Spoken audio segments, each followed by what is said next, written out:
Taurus, hi! Welcome to Mr. Queen PH at ito ang inyong energy update ngayong February 1 to 15, 2024. This is a general reading. Just take what resonates. Watch your Sun, Moon, Rising, Venus for other messages.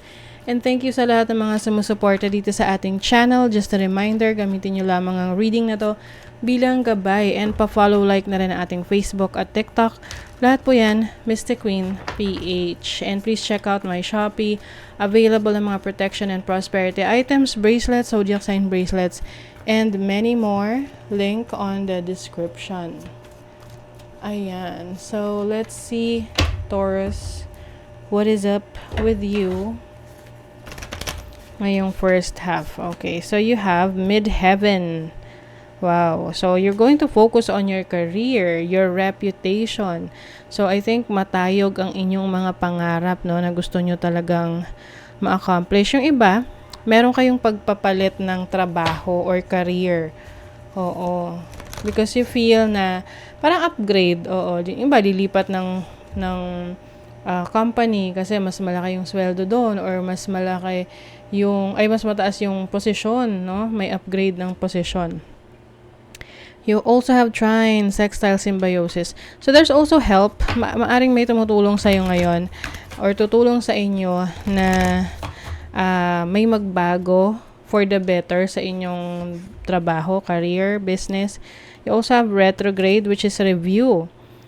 I think meron kang reassessment ng buhay mo, no? Iniisip mo, is this really for me? Ito ba talaga yung magpapasaya sa akin? Ito ba talaga yung gusto ko sa buhay, no? So, ngayon, you are realizing what you really want. And now, you are focusing on achieving yung talagang gusto mo sa buhay na i-pursue. And someone is willing to help you. Let's see your overall energy. What is the overall energy ng mga Taurus? You have the Emperor energy, which is energy ng Aries. So, this is being in control of your life. Pagpaplano, no? Planning things ahead. Yung iba sa inyo, you have the entrepreneurial mindset na gusto nyo mag-business, gusto nyo mas palawakin pa yung inyong assets, no? And this is also planning things ahead. So, marami ka ngayong pinaplano sa buhay. Let's see, what is that? You have the Page of Pentacles. Some of you are learning. Merong pag-aaral na gagawin. Pwede itong talagang papasok ulit kayo sa school, mag-enroll, or yung iba online class or self-study about business. Yung iba gusto nyo magkaroon ng stable na negosyo. So, your challenge is the Ten of Swords and then the Five of Swords. Yung iba kasi sa inyo rito na backstab. Yung iba, nagkaroon ng trust issues, no? Someone betrayed you. Pwedeng binitray ka sa work, sa business. So, ngayon, you are realizing na may mga bagay na kailangan ka nang i-let go or parang maaring na-realize mo na hindi mo nakukuha yung dine-deserve mo sa situation mo ngayon, like sa trabaho mo, sa career mo, or sa relationship mo. So, some of you, gusto nyo na mag-move on, mag-move forward with the Ten of Swords. So, that is ending, no? Ending a chapter in your life. You want to move forward. You want to start all over again. Meron kasi rito sa inyo na parang ginulangan kayo. Oo. Paano ba yung word na yun, na ginulangan? Tinake advantage, ganon. Oo. Pwedeng sa business, sa career, sa trabaho, or even sa relationship. So, your opportunity is the Four of Swords. You have the opportunity to finally rest, magpahinga, and then mag-heal from your past, mag-heal dito sa conflict na to na na-experience ninyo. You also have the Page of Cups. Yes, this is starting all over again.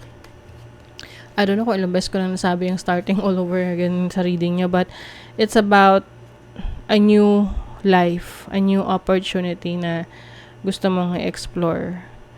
Oo. You are healing. And ngayon, itong healing process na to, mas nag-open sa inyo yung bagong simula, bagong oportunidad na kung saan mas magiging masaya kayo. Pwede ring you are tapping into your creativity, no? Meron kang creative talents and skills na yun na yung gagawin mo, yun na yung ipupurso mo instead na being in a corporate world, no? So for those who are resonating sa inyong career.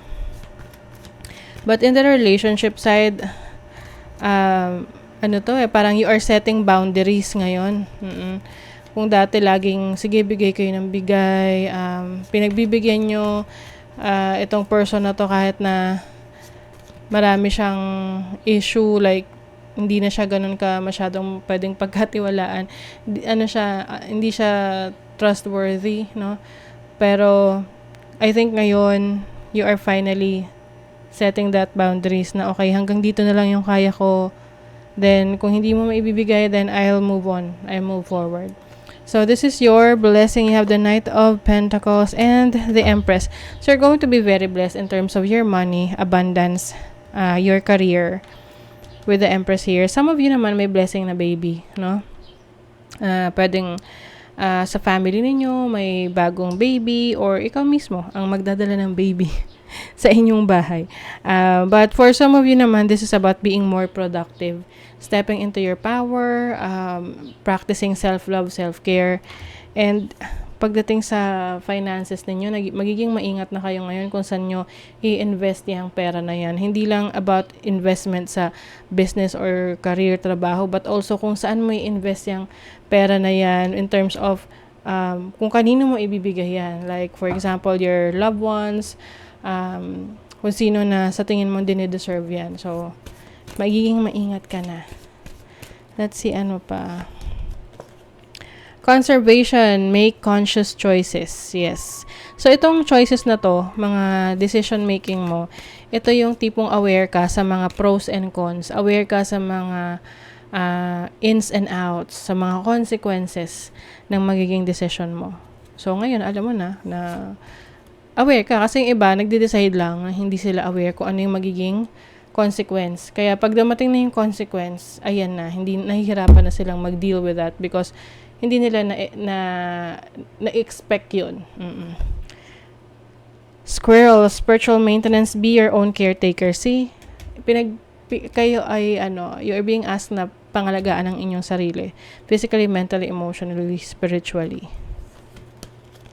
And Koi Carp, abundance. Wow, this really makes sense. Taurus, move with the flow of abundance around and through you.